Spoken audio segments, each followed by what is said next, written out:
Recently, the pricing of the PS5 Pro has indeed deterred many players. It's worth noting that Sony has ushered in the era of $70 for AAA games, while many old games' PS5 upgrades require an additional $10. The $700 price tag of the PS5 Pro practically screams, "Give me your money." According to an IGN poll, nearly 90% of players are not considering purchasing the PS5 Pro. It seems that Sony's flagship AAA cinematic games will face significant resistance. In fact, players' price sensitivity is not limited to the AAA game domain.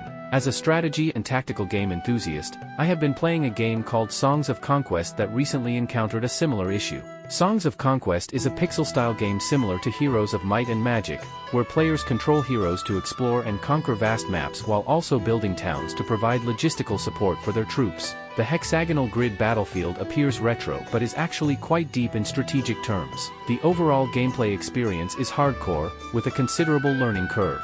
However, many Heroes of Might and Magic 3 veterans enjoy this, willingly spending hours to complete a game. In August, the company's CEO announced the upcoming DLC, Rise Eternal, and sought players' opinions on an appropriate price. However, many players' comments diverged from the CEO's expectations. Numerous players believed that the DLC should be given as a free gift, citing various reasons. For instance, a player argued that the current content of Songs of Conquest is insufficient, not even comparable to Heroes of Might and Magic 3 from 1999. When Heroes of Might and Magic 3 was first released, it had 23 campaign maps. The upcoming DLC for Songs of Conquest should have been part of the official release. For those players who are open to paid DLC, some hope to purchase multiple DLCs at once through a season pass, while others hope the development team can set lower prices based on players' regions. For example, a player likely from Brazil complained that indie games in their country are typically priced at 58 reais, but Songs of Conquest is priced at 75 reais. They hope that both the base game and DLC of Songs of Conquest can be priced according to regional circumstances. This is understandable, as all games similar to Heroes of Might and Magic are inevitably compared to the classic Heroes of Might and Magic 3. Merely adding heroes and maps in a DLC for sale, unless the DLC is substantial,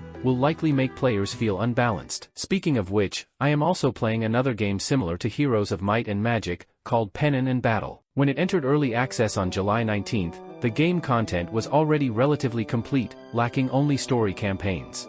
However, its price was quite affordable, just over half of Songs of Conquest, so I quickly bought and started playing it. What surprised me was that the development team of Perennial and Battle updated a significant amount of content in the following months. In response to players' highest demand for story campaigns, the team released the campaign Bloody Moonlit for the Elven Empire, steadily updating 3 chapters. These updates were provided free of charge, allowing me to experience new content almost every week. Additionally, the introduction of new equipment and heroes has brought more gameplay and fun to Perennial and Battle. So, pricing games can be difficult, but it can also be straightforward. The most important thing is to meet players' expectations, ensuring that the content and pricing match, making players feel that their expenditure is worthwhile. Only by respecting players will they reciprocate.